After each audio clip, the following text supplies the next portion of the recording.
Kur'an'dın keremeti.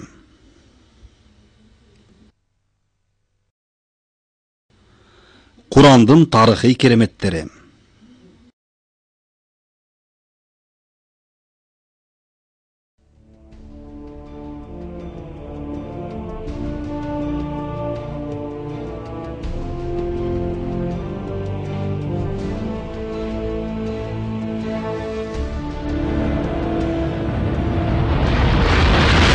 Biz bул tasmanın birinci jana ikinci bölügündө адамзаттын акыркы эле жылдарда ачкан илимий ачылыштары жөнүндө 14 кылым мурда эле баян кылган Куранда айтылган бир катар илимий кереметтер туурасында сөз болгон эле. Ошентип Курандын кереметтүүлүгү дүйнөнүн куралышынын маани маңызын түшүндүрүү менен эле бүтүп калбайт. Курандын аяттарында бир катар өтө так тарыхый маалыматтарда орун алган. Анда буга чейин жашап өткөн кээ бир учурларда жер жүзүнөн жок болуп кеткен элдер жөнүндө бир катар шаарлар, хандыктар жана согуштар туурасында кабарлар бар. Ушуга чейин болгон тарыхый маанилүү окуяларды эске салуу менен али алдыда боло турган келечекте айтылган. Мындан 14 кылым мурда түшүрүлгөн Куранда айтылган бир нече маалыматтардын тууралыгын акыркы эле жылдардагы археологиялык изилдөөлөр биле алды жана тууралыгын ачыктады. Албетте Курани Карим бул мээримдүүлүгү чексиз болгон Аллахтын дүйнө жүзүндөгү адамдарга күнүмдүк турмушта үгүт насаат көрсөтүүчү, чындык туура жолго баштоочу акыйкат экенин эч ким эч качан талаша албайт.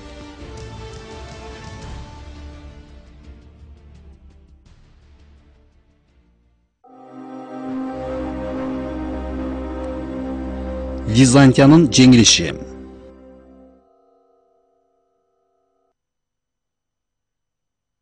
Алиф, лям, мим. Абдан жакын жайда Рум жеңилди. Бирок алар румдуктар. Бул жеңилүүлөрүнөн кийин бир нече жыл ичинде албетте жеңип чыгышат. Абалкы акыркы бардык иш Алланын ыктыярында. Ошол күндө момундар Аллах румдуктарды жеңишке ээ кылгандыгы себептүү шаттанышат. Бул Курандын аяты биздин эранын 620-жылы түшүрүлгөн. Башкача айтканда болжол менен византиялык христиандардын отпарас персиялыктардан катуу кыйрап жеңилип калуусунан 7 жылдан кийин. Византия жеңилүүдө аябай жапа тарткан эле. Керек болсо, империянын кыйрап калуу коркунучу пайда болгон. Византиялыктар бир катар коңшу мамлекеттердин сырткы чабуулдарына туруштук бере албай турган абалга жеткен болчу. Башкача айтканда, империянын бир бүтүн толук курамында кыйрап калуу коркунучу пайда болуп турган. Бирок Куранда Румдун, башкача айтканда византиялыктардын кайрадан жеңишке жетишери туурасында кабар берген. Мурда Византияга караштуу Месопотамия, Киликия, Сирия, Палестина, Египет жана Армения деп аталган жерлер отпарас персиялыктардын бийлигинин астында калган. Византия империясына кирген көпчүлүк жерлердин башкаруучулары ачыктан ачык эле Иракл императоруна каршы чыга баштайт. Душмандары болсо империянын кыйрашын эңсеп турган эле. Бирок ошондой коркунучтуу мезгил болсо да баарынан улук Аллах Рум сүрөсүндө керек болсо 10 жылга жетпеген аралыкта Византия кайрадан жеңишке жетерине жана мурдагыдай кубаттуулукка келишин эскерткен. Мындай жеңиш капырлар менен отпарастарга эч качан болбой тургандай сезилген эле. Кээ бирлери ыйык жазуудагы айтылгандарга күлүп шылдың кылган учурлары да болгон. Бирок Куранда айтылган чыныгы акыйкат жана Аллахтын каалоосу болчу. Жогоруда биз карап жатканы сүрөнүн башкы аяттары. Түшкөн учурдан 7 жыл өтпөй, биздин эранын 627-жылында император Иракл бир аз эле аскерлери менен Ниневага чабуулга өтөт да 12 000 жоокерден турган Сасаниттик Ирандын армиясын таң калыштуу мүнөздө талкалап жеңет. Бул жолу византиялык аскерлер персиялыктарга бир катар катуу сокку бере алды. Ошондон бир нече ай өткөндөн кийин Сасаниттик Иран мурда ээлеп алган византиялыктардын жерлерин кайтарып берүүгө макул болууга аргасыз болушкан. Ошентип ыйык Куранда айтылган Рум византиялыктардын жеңиши туурасында айтылган эскертмелердин баары таң каларлык мүнөздө орундалды. Жогоруда карап жаткан Курандын аятынын дагы бир кереметтүүлүгү перстер менен византиялыктардын согушуу талаасынын географиялык дареги так даана көрсөтүлгөн. Бул тууралуу ошол мезгилде эч ким алдын ала билиши мүмкүн эмес эле. Рум сүрөсүнүн 3-аятында Румдардын жердин эң чукур жериндеги жеңилүүгө дуушар болору жөнүндө кабар берилген. Арабча адна аль-арт деген сөз кыргызчага абдан жакын деп которулган. Бирок мындай котормо жогорку сөздүн маанисин толук кандуу түшүндүрбөйт, а болгону кыйыр маанисин гана бере алат. Эдна чукур дегенди түшүндүрөт. Бул сөз арабчада дена деген сөздөн келип чыккан. Ал эң тайыз чукур деген маанини берет. Арт деген сөз болсо жерди түшүндүрөт. Демек тагыраак айтканда, Эдна эл арт деп айтылган сөз жердин эң чуңкур жери дегенди түшүндүрөт. Курандын кээ бир тафсирлеринде жогоруда айтылган сөздүн маанисин жакын жай деп түшүндүрүшкөн. Себеби ал жер Арабияга жакын болгондуктан. Бирок бул сөздүн негизги мааниси анын географиялык далилинде жатат. Анткени Куран жерге түшүрүлгөн учурда мындай маалыматты эч кандай билүүгө мүмкүн эмес эле. Геология илими жердин эң чуңкур жери Сирия, Палестина жана Иорданиянын чектешкен жеринде жайгашкан Лут же Өлүк деңиз көлүнүн бассейни экендигин аныктады. Баарынан таң калыштуусу, византиялыктардын персиялыктар менен согушуусу жана жеңилип калуусу жогоруда эскертилгендей эле так ушул жерде Лут көлүнүн бассейнинде болгон. Лут көлүнүн айлана тегереги деңиз деңгээлинен 395 метр төмөн тургандыктан жердин эң чуңкур жери болуп эсептелет. Лут көлүнүн географиялык абалын жана анын жердин эң чуңкур жери экенин, жердин деңгээлин өлчөөгө мүмкүндүк бере турган аппараттардын жардамы менен жакынкы күндөрдө гана биле алдык. Ошол мезгилде жер шаарынын эң чуңкур жери Лут көлү жайгашкан жер экенин адамдардын арасынан бирөө жарым билет эле деп элестетүү да кыйын. Ошондой болсо да Куранда жердин мындай деңиз деңгээлинен эң төмөн турган аймагын ачык көрсөтүп кеткен. Бул бизге Курандын жалгыз жана эч өзгөрүүсүз кала турган Аллахтын инсандарга ачкан сырын көрсөтүүчү дагы бир далили болуп эсептелет. Фараондун мумиясы. Тарыхчы Геродоттун айтуусуна караганда, орто кылымдардагы Египеттин жашоочулары аябай кудайчыл болушкан. Бирок алар акыйкый туура динди карманган эмес, тескерисинче эң жаман көп кудайларга сыйынып келишкен.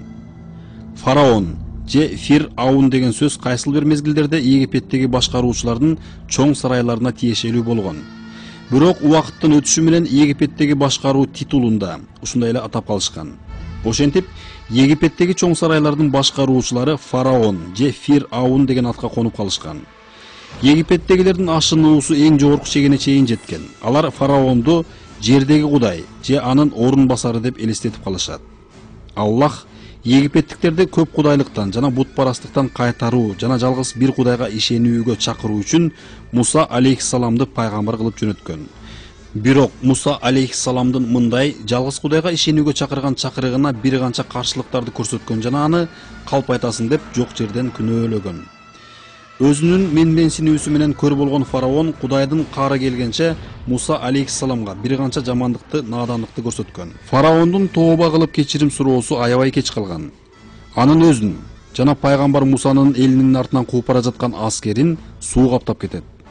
Аллахтын мээримин жана кудуретин жокко чыгарып кабыл кылбагандардын баарысын суу басып калат. Куранда өлүм алдында турган Фараон өзүнүн ишенбегендиги үчүн өкүнүп кайгыргандыгы жана Кудайга ыйман келтиргендиги туурасында төмөнкүчө айтылат. Биз Бани Исраилди деңизден өткөргөнүбүздөн кийин аларга зордук зомбулук кылуу үчүн Фираун жана анын аскерлери кууп жетти. Эми ага Фираунга деңизде чөгүү убагы жеткенде болсо, ал эч кандай кудай жок, бирок Бани Исраил ыйман келтирген зат Алла гана бар экенине ыйман келтирдим. Мен мусулмандардан, Аллага моюн сунуучуларданмын деди. Бирок өлүм алдындагы коркунучта турган, башкача айтканда жаны көзүнө көрүнүп калган Фараондун кеч калган кечирим суроосун Аллах кабыл кылган жок.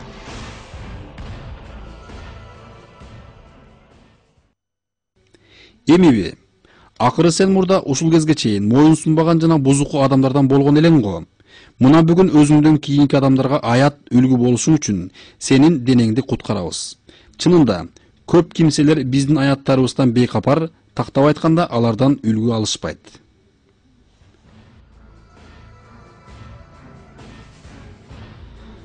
Ушул жерде аятта айтылгандай эле Фараондун денеси кийинки муундар үчүн үлгү болсун деп ошол окуянын болгонуна ушуга чейин 1000 жылдар өтсө да эч чирибестен сакталары туурасында кабар берет.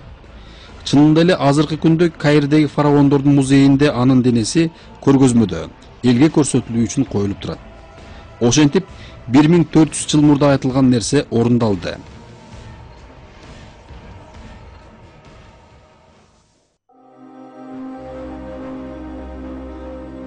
Мекканы жеңип алуу.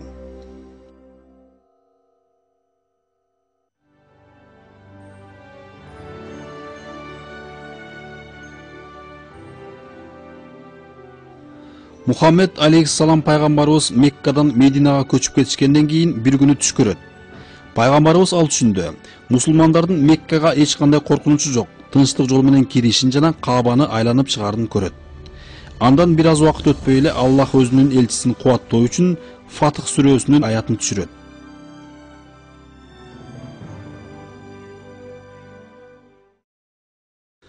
Ант болсун, Алла өз пайгамбарына ал киши көргөн түштү чындык кылды. Албетте, силер эй момундар, иншаллах Масжид ал-Харамга тынч аман, башыңарды жана чачыңарды кырдырган жана же кыскарткан абалда коркуусуз киресиңер. Ошентип Алла силер билбеген нерсени билип, Мекке фатхинен мурда жакын бир жеңишти, Хайбар согушундагы жеңишти ишке ашырды.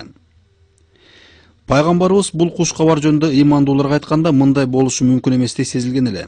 Себеби ыймандуулар бутпарастардын жамандыгынан, жашоосуна коркунуч туулгандыктан Меккадан Мединага көчүп кетүүгө аргасыз болушкан. Бутпарастар ыймандууларга өтө чоң душмандык кылгандыктан керек болсо Меккага жакында жолой алышпай калат. Капырлар мусулмандарды Мединада да тынч коюшпайт. Ал жерде да ыймандууларды өлтүрүүгө аракет жасашкан. Бирок тилекке жараша мындай курчабал көп өтпөй эле түп тамырынан башкача болуп өзгөрдү. Мусулмандар бутпарастар менен Хайбар келишимине кол коюуга жетишишти. Мына ошол учурдан тарта исламдын түптөлүүсүндө чоң бурулуш болду. Андан көп өтпөй эле мусулмандар жеңишке жетишти жана көптөн күткөн Меккага киришти. Мусулмандар жогорудагы аятта айтылгандай эле Масжид ал-Харамга жана ыйык Каабага ийгиликтүү жеңиш менен киришти. Ошентип Аллах өзүнүн пайгамбары Мухаммед алейхиссаламга айткан алдын ала билдирүүсүнүн туура экенин бардык мусулмандарга көрсөттү. Мусулмандардын Меккадагы жеңиши тууралуу Курандын ошол эле сүрөсүндө төмөнкүчө айтылат. Эй Мухаммед, сенин илгери өткөн жана кийинки келе турган бардык күнөөлөрүңдү кечирүүсү үчүн жана өз жакшылыгын толук кылып берип, сени туура жолго баштоосу үчүн, анан дагы Аллах сага кудуреттүү жардам бериш үчүн чындыгында биз сага ачык айкын фатх, жеңиш тартуу эттик.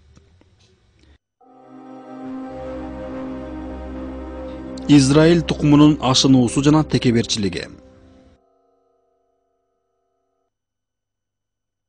Ошондой эле биз Бани Исраилге ал китепте силер албетте Шам жергесинде 2 рет бузукулук кыласыңар жана чоң менменсинүүгө берилесиңер деген кабар бердик. Анан качан ал бузукулуктардын биринчисин жасоо убагы келгенде, биз силердин үстүңөргө кылган иштериңерге жараша жазылоо үчүн күч-кубат ээлери болгон пенделерибизди жибердик. Алар силерди жок кылуу, туткунга алуу үчүн короо жайларды аралап тинтишти. Бул убада аткарылуучу убада болду. Кийин тооба кылып өзүңөрдү оңдогонуңардан кийин биз силерди кайрадан алардын Бабил өкүмдөрүнүн үстүнөн жеңишке ээ кылдык жана силерге мал, дүйнө, бала чака, атаа кылуу менен жардам берип саныңарды көбөйттүк. Куранда кабар бергендей эле Израилдин тукумдары жер жүзүндө 2 жолу адашууну жана наадандыкты пайда кылат. Биринчи наадандыгы Иоанн деп аталган пайгамбарды өлтүрүүсү, экинчиси болсо Иисус пайгамбарды өлтүрүү үчүн кандуу көтөрүлүшү. Мына ошондон көп өтпөй эле биздин эранын 70-жылдары римдиктер тарабынан Израиль тукуму Иерусалимден кугулган жана туш тарапка таркатылган. Жогоруда айтылган аят пайгамбарыбыз Мухаммед алейхиссаламга түшүрүлгөн мезгилде иудейлер дүйнөнүн туш тарабында чачырап жашашчу жана өздөрүнүн мамлекети болгон эмес эле. Бирок аятта Аллахтын каалоосу жана иудейлердин мамлекети кайрадан түптөлөрүнө жана мурдагы дүйнөдөгү ээлеген өз ордуна, кубаттуулугуна келери эскертилген. Чындыгында ошол мезгилде иудейлердин мурдагы калыбына келери такыр мүмкүн эместей же эч качан болбоочудай сезилген. Иудейлер Палестинага 1948-жылы келишти жана өздөрүнүн Израиль мамлекетин түзөрүн жарыя кылышты. Азыркы күндө Израиль мамлекетинин дүйнөдө саясий жана аскердик таасирдүү орду бар. Израиль мамлекетинин саясий идеологиясынын негизи катары кабыл кылган сионисттик саясаты азыркы күндөгү ортоңку чыгыш мамлекеттериндеги токтоосуз кан төгүлүүлөрдүн жана террордун чыгышына себепкер болуп эсептелет. Мына ушул азыркы күндөгү ортоңку чыгыш аймактарында болуп жаткан окуялардын чыгышы Израиль тукумунун экинчи жолку жасаган адаштыруусу жана жамандыгы. Бирок сөзсүз белгилеп коюшубуз керек. Ушундай адамкерчиликсиз жана адилетсиз мамлекеттин жүргүзгөн саясаты эч качан дүйнөдөгү бардык иудейлерди камтый албайт. Иудейлердин арасынан терең ыймандуулары бар. Алар адамзат жактырбаган элдерди рассага бөлүүчү капырдык саясатын жек көрүү менен мындай жамандыкты тез токтотууну талап кылышат. Азыркы учурдагы дүйнө жүзүндө түзүлгөн мындай кырдаал жөнүндө 14 кылым мурда ыйык Куранда айтылышы Курандын дагы бир керемети болуп эсептелет.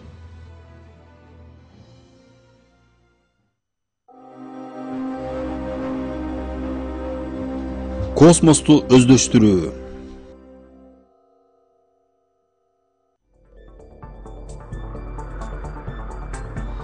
Космоско биринчилерден болуп Советтер Союзу 1957 жылы 4 октябрда спутник учурган. Мына ошол күндөн тартып космос мейкиндигин изилдөөдө жаңы умтулуулар пайда болду. Советтик Юрий Гагарин адамдардын ичинен эң биринчи космонавт болду. 1969 жылы 20 июлда АКШнын Аполлон аттуу космос корабли менен 2 киши айга конгон. Куранда адамдар космос мейкиндигин окуп үйрөнүүдө бир канча чоң жетишкендиктерге жетишери тууралуу айтылган. Ал эле эмес, адамдар ачык космоско чыгаары жөнүндө баяндалган. Мындан 1400 жыл мурда жашаган элдерде азыркы күндөгүдөй илимий жетишкен техникалык мүмкүнчүлүктөр жок эле. Космостук учуучу аппараттар тууралуу эч кандай түшүнүгү болбосо да, Куранда ушул маалыматтын бар болушу кимди болбосун таң калтырат. Эй жин жана инс тобу, эгер силер Алланын жазасынан качып асмандар жана жер чегараларынан өтүп кетүүгө кадыр болсоңор, анда өтүп кете бергиле. Силер жалгыз күч кудурет менен гана өтө аласыңар, бирок ал күндө силерде эч кандай күч кудурет болбос. Ушул жерде аятта айтылганга жакшылап көңүл бөлө турган болсок, асмандар жана жер чегарасынан өтүп кете турган болсоңор, анда өтүп кете бергиле деп айтканынан, демек адамдардын асман мейкиндигине чыгаары жана жердин тереңине жетери тууралуу айтып жаткандыгын байкасак болот. А жалгыз күч кудурет менен жетесиңер дегенден, азыркы күндөгү 20 жана 21 кылымда ойлоп тапкан өнүккөн технологиялык ийгиликтердин аркасында жетишерин эскертип жаткандыгын билсек болот. Ушундай Куранда айтылган космос тууралуу куш кабар 20 кылымдын экинчи жарымында орундалды. Буюмдардын материалдашуусу жана материяны аралыкка жылдыруу. Китептен кабары бар бир зат, мен аны көзүң өзүңө кайткыча, көз ачып жумганча сага келтиремин деди. Эми качан Сулайман Билкистиндин тактын өз алдына турганын көргөн соң деди: Бул Раббимдин мен шүгүр кыламынбы же шүгүрсүздүк кыламынбы? Сыноо үчүн берген берешен жоомарттыгыдыр. Ким шүгүр кылса, анда ал албетте өз пайдасы үчүн шүгүр кылат. Ким шүгүрсүздүк кылса, анда албетте Раббим анын шүгүр кылуусуна муктаж эмес жана берешен жоомарттык ээси. Ушул окулган Курандын аятында Аллах тарабынан берилген кандайдыр бир буюмдарды аралыкка жылдырууга мүмкүнчүлүгү бар Сулайман алейхиссаламдын бир жакын жан жөкөрү тууралуу айтылат. Бул жерде Сулайман алейхиссалам пайгамбар көз ачып жумганча өтө тез убакыт ичинде анын астына Саба ханышасынын тактысын алып келип коёруна мүмкүнчүлүгү бар экени билдирилет. Жогорку сүрөнүн аятында белгилеп кетүүчү бир кубулуш туурасында сөз болду. Анда кандайдыр бир буюмдун же бир нерсенин сүрөттөлүшүн алыскы аралыкка жылдырууга мүмкүнчүлүк бар экени жөнүндө айтылат. Ушундай эле дагы бир таң калыштуу бир аятка көңүл буралы. Ошондо жиндерден бир баланы айтты: Мен аны сен ордундан турушундан мурда сага келтиремин. Албетте мен буга кудуретим жетет жана ишеничтүүмүн. Азыркы күндөгү технологиялар жер шаарынын каалаган жеринен кичине бир мезгилде 1-2 секунда убакыт ичинде каалаган кабарды бир канча чоң аралыкка жеткирүүгө мүмкүнчүлүгү бар. Айрыкча бүгүнкү күндө интернет ушундай касиетке ээ болуп эсептелет. Мындан сырткары буюмдарды энергетикалык материалдаштыруу боюнча бир канча эксперименттерди жүргүзүү боюнча көптөгөн тажрыйбалар жасалууда. Мисал үчүн 2002 жылы 17 июлда Австралиянын Канберрасындагы улуттук университетинин физиктери жарык нурун токтотуп, аны бөлүктөргө ажыратып, анан белгилүү бир аралыкка жылдырып кайрадан мурдагы абалына келтирүүгө жетишкендиктерин CNN кабар берүү агентствосу жарыялаган.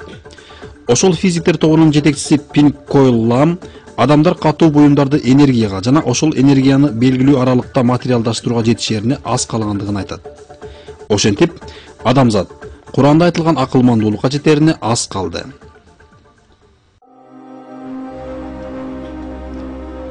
Хамам жана эзелки Египет жазуулары.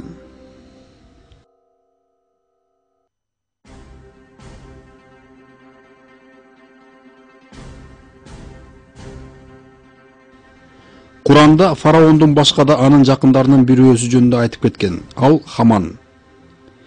Белгилеп кое турган нерсе, Муса алейхиссаламдын жашоосун баяндаган Тоораттын бөлүгүндө Хаман тууралуу эч нерсе айтылган эмес. Куранда айтылган маалыматтын тууралыгын бир канча жылдар өткөндөн кийинки жүргүзүлгөн археологиялык казууларда тастыктады. 18-кылымдын жарымына чейин окумуштуулар эзелки Египет жазууларынын маанисин эч ача алышкан эмес. Миңдеген жылдардан бери ошол мезгилдеги элдердин сүйлөө тили сакталган эмес жана жазууларды окуу жолдору жок болуп кеткен.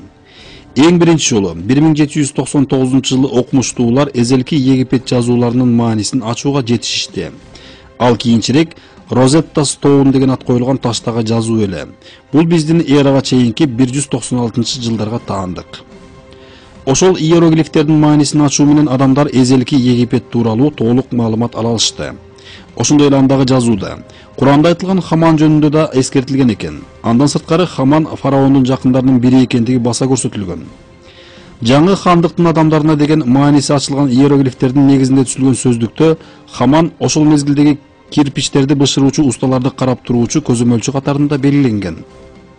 Ушул жерден айрыкча белгилеп кетүүчү нерсе, Куранда фараон асмандагы Кудайга жетем деп Хаманга бийик ак сарай курууну буйруганы белгиленет. Курандын аятындагы кабар археологиялык маалымат менен толук дал келет. Фираун: "Эй адамдар, мен силер үчүн өзүмдөн башка бир да Кудай бар экенин билген эмесмин. Анан сен, эй Хаман, ылайды бышырып кыш куюп, мен үчүн бийик ак сарай кур, балким мен анын үстүнө чыгып, Мусанын Кудайын көрөрмүн. Албетте мен аны жалганчы кишилерден деп ойлоймун" деди.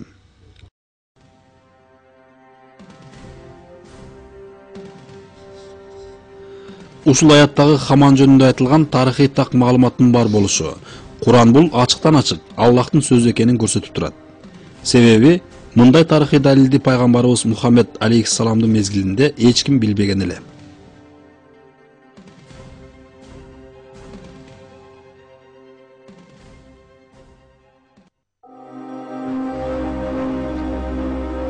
Фараонго жана анын жан жөкөрлөрүнө түшүрүлгөн балее.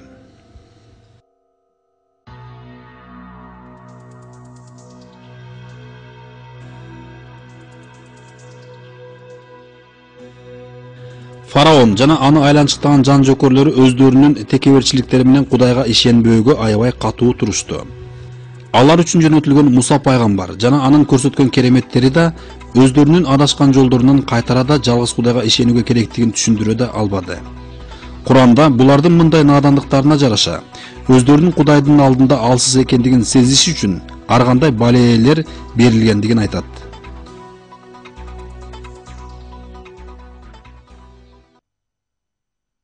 Алар Мусага: "Биз сыйкырлоо үчүн кандай аян белги келтирсең да, биз сага эч кандай ыйман келтирбейбиз" деп айтышкандан кийин үстүлөрүнө топон суу, сел, чегиртке, бит, бакалар жана кан балеелерди ачык аян белги кылып жибердик.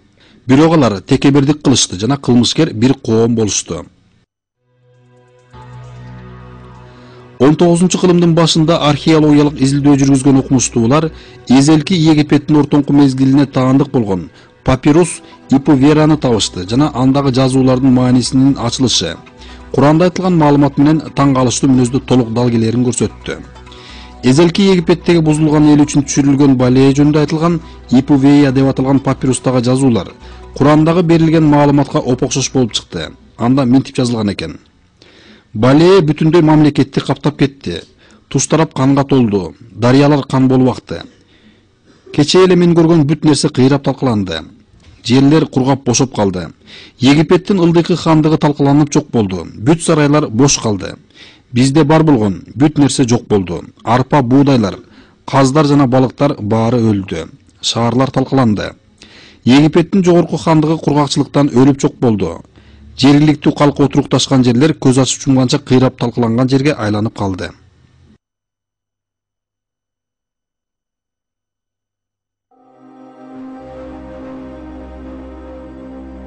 İram şaары.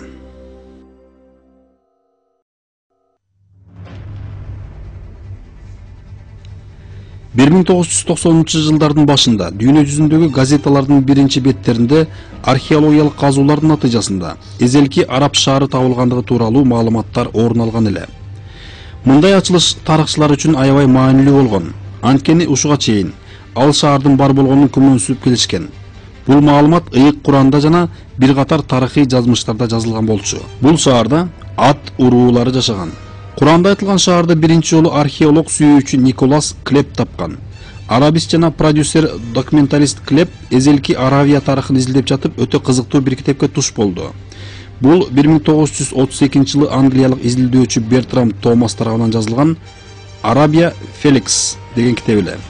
Китептин мындай аталып калышынын себеби ошол жерде жашаган элдер аябай ооматтуу соодагер жана ийгиликтүү ишкер болушкан.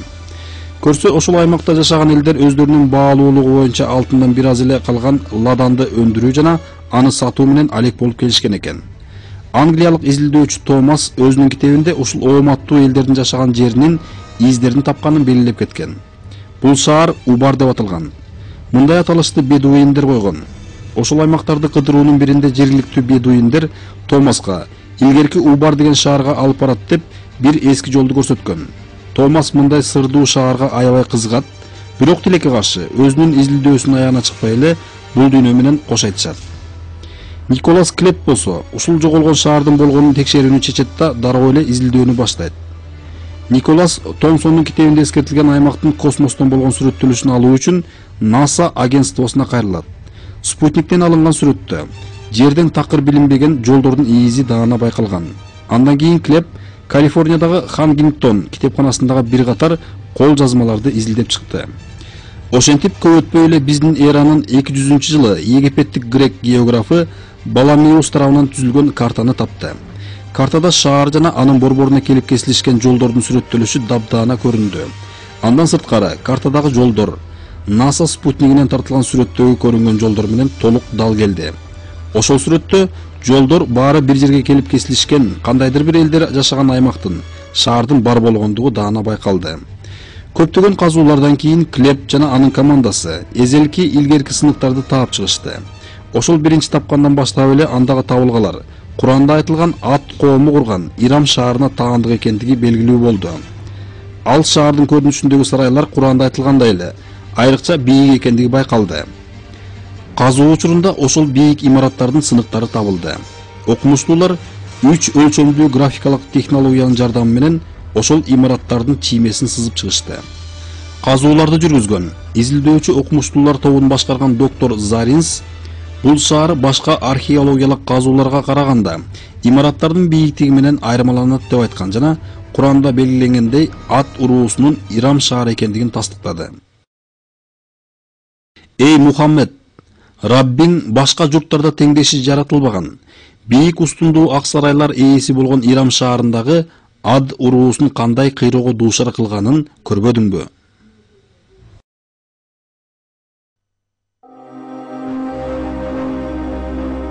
Содом жана Гоморра.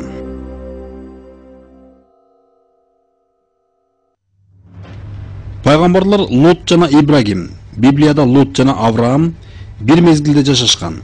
Лот пайгамбар баарынан улук Кудай тарабынан Ибрагим пайгамбардын элине коңшу жашаган, Кудай жактырбаган жаман ишке батып калган бузулган элдерге жөнөтүлгөндүгүн Куран кабарлайт. Аларда эркектер аялдарын таштап, эркектер менен жүрүп кеткен болот. Пайгамбар Лот булардын мындай бузукулук надандыктарынан кайткыла деген Аллахтын буйругун жеткирип айтса да, аны укпай тескерисинче ага бир катар жамандыктарды жазашты. Ошентип өздөрүнүн надандыктарын уланта беришти. Аллахтын жек көрүүсү жана аларга берилүүчү жаза сөзсүз боло турган болуп калды. Пайгамбар Лотту ээрчибеген шаардагы элдердин бүт бардыгын чоң балее басты. Куранда бул окуя тууралуу төмөнкүчө кабар берилет. Лот пайгамбар өз коомуна ушундай бузукулук кыласыңарбы? Акыры силерден мурдакы бүткүл адамзаттан бир да киши мындай кылган эмес эле го.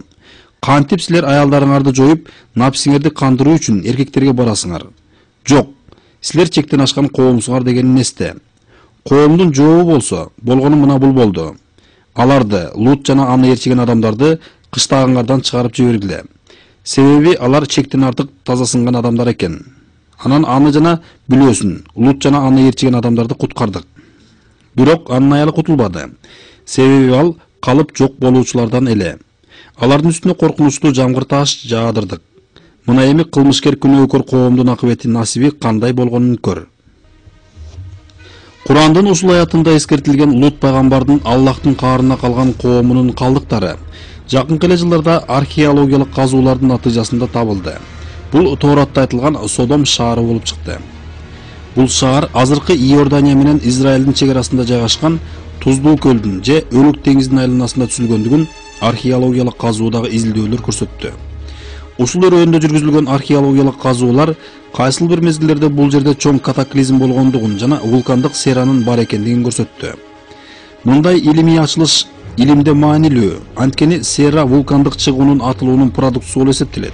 Куранда болсо ошол шаар жер титирөө жана вулкандык жардыруулардын негизинде жок болгондугун кабарлайт. Немец археологу Вернер Келлер Содомдо болгон катаклизмди төмөнкүчө түшүндүрөт. Жердин отуруусу болгон кезде ошол жерде аябай катуу жер титирөө болгон жана катуу чагылгандар түшкөн.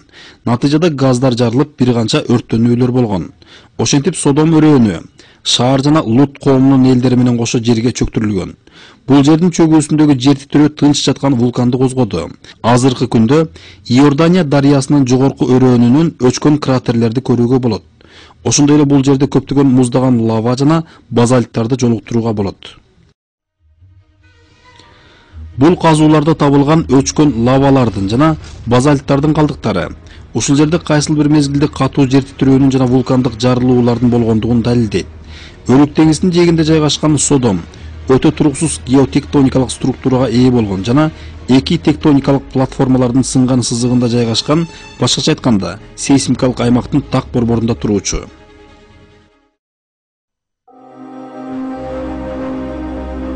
Саба хандыгы жана платина тосмо куюму. Саба мамлекети Түштүк Арабияда биздин эрага чейинки 11-кылымда түзүлгөн, цивилизациясы өнүккөн эзелки 4 өлкөнүн бирөөсү болгон. Сабалыктар өздөрүнүн маданияты жана архитектурасы өнүккөн мамлекет катары таанылган. Борбор шаары Мариб деп аталган жана Атхан дарыясынын жээгинде жайгашкан. Сабалыктар жаңы эле өнүгүп келе жаткан мезгилде эле платина курууга жетишишет жана жерди сугатчылык менен иштетүүнү өздөштүрүшөт. Ошентип алардын мамлекети тез эле өнүгүүнүн эң жогорку деңгээлдеги баскычтарына көтөрүлүшөт. Азыркы күнгө чейин сакталып келген Мариб суу тосмосунун калдыктары Саба коомунун жогорку деңгээлдеги өнүккөн технологияга жетишкендиктерин кабарлайт. Ушул өз мезгилинде таң калыштуу инженерлик акылмандуулукта курулган суу тосмосунун жардамы менен бош жаткан кургак талаанын ордуна көк шибер баскан эң сонун багдарактар, айдоо аянттары пайда болгон. Сабалыктар өзүнүн сулуулугу менен таң калтырган эң кооз жашыл бактар арасында жана бардык нерсе кеңири болгон өтө жакшы жерде жашашкан. Ушундай шарттары жакшы болгон жерде жашап калган сабалыктар Кудайдын ушундай кылып койгондугун түшүнүп, ага өздөрүнүн ыраазычылыктарын билдирип туруш керек эле. Бирок тилекке каршы, аятта эскертилгендей, алар пайгамбарлардын айткандарын угушпады жана өздөрүнүн менменсинүүсүнүн чегинен ашып түшүштү. Аллахтын беримдүүлүгүн унутушту. Ошондо аларга Кудайдын каары түштү. Биздин эранын 542-жылы Мариб тосмосу кокустан эле жарылып кетти. Натыйжада Саба коомунун мөмөлүү бактарын суу каптап талкалап кыйратты. Миңдеген жылдардан бери өстүрүп келген сабалыктардын көздүн жоосун алган бактарактары тез эле убакыттын ичинде суу алдында калды. Курандын бир аятында Кудайга тескери караган сабалыктарга түшүрүлгөн кырсык тууралуу кабар берилет. Ырасында Саба уруусу үчүн өз кошундарында Алланын берешен жоомарттыгын көрсөтүп турган бир белеги бар эле. Оң тарапта, сол тарапта багдарак болуп, биз аларга Раббиңер берген ырыскыдан пайдалангыла жана ал затка шүгүр кылгыла. Шаарыңар пакиза шаар, Раббиңер кечирим кылуучу Парвардигер деген элек. Анан алар бизге шүгүр кылуудан жүз үйрөшкөн соң, биз алардын үстүнө тосмо менен тосуп коюлган селди ачып жибердик жана алардын бактарын ачуу кычкыл мөмөлүү, жылгындуу жана аз гана мөмөлүү бактарга алмаштырып койдук. Капыр болгондору себептүү аларды мына ушул жаза менен жазаладык. Биз жалаңпыр болгон кимсеге гана мына ушундай жаза беребиз.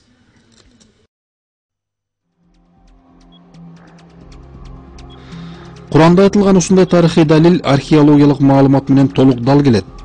Дин тутуму христиан болсо да, баары бир Библия туура болгон деген китептин автору Вернер Келлер Саба коомунун суу басып калышы Куранда айтылганга толук окшош болгондугун ачыктайт. Ал төмөнкүчө жазат. Кайсыл бир мезгилдерде кандайдыр бир суу тосмосунун болгону жана ал суу тосмосу жарылып чоң шаарды, мамлекетти басып калгандыгы эч күмөнсүз чындык. Куранда эскертилген Саба коомунун багдарактары чынында эле белгилүү бир убактарда бар болгон.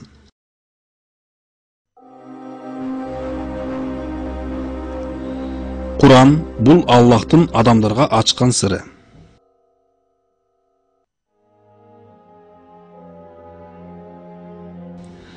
Ыйык Куран бул өзүнүн кудурети жана билими менен бүт дүйнөнү курчаган, жоктон бар кылуучу, ааламдын жаратуучусу Аллахтын адамдарга ачкан сыры. Мындай далилде Курандын аятында айтылган жер жүзүндөгү эч кимге белгилүү болбогон, илимдеги таң калыштуу ачылыштардын жана тарыхый маалыматтардын бар болушу жана келечекте боло турган окуялардын сансыз көптүгү ачыктан-ачык көрсөтөт. 14 кылым мурда түшүрүлгөн Курандын ар бир сөзү таң калыштуу мүнөздө, мурда белгилүү болбогон Аллахтын жашоодогу илимий маанилүү сырларын азыркы күнгө чейин ачып келүүдө. Курандын аяттарынын биринде Аллах төмөнкүчө кабар берет. Акыры алар Куран жөнүндө ойлонушпайбы? Эгер ал Аллахтан башка бирөө тарабынан болгондо, анда көп карама-каршылыктарды табышар эле го. Бизге ушул жашоодогу туура жол көрсөтүүчү катары адамдарга берилген Аллахтын белегиндеги жазмышка ээрчүү менен андагы ачкан сырларга толук ишенүү гана калды. Аллах төмөнкүчө кайрылат. Ушул Куран Алладан башка бирөө тарабынан ойлоп чыгарылган болушу мүмкүн эмес.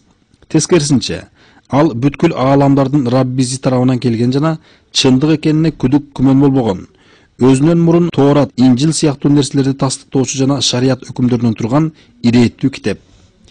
Же аны Мухаммед алейхиссалам ойлоп чыгарган дешеби? Айткын, эй Мухаммед, анда эгер ырыскөй болсоңор, Алладан башка күчүңөр жеткен бардык буттарды жардамга чакырып, ушул Куранга окшош бир гана сүрө келтиргиле.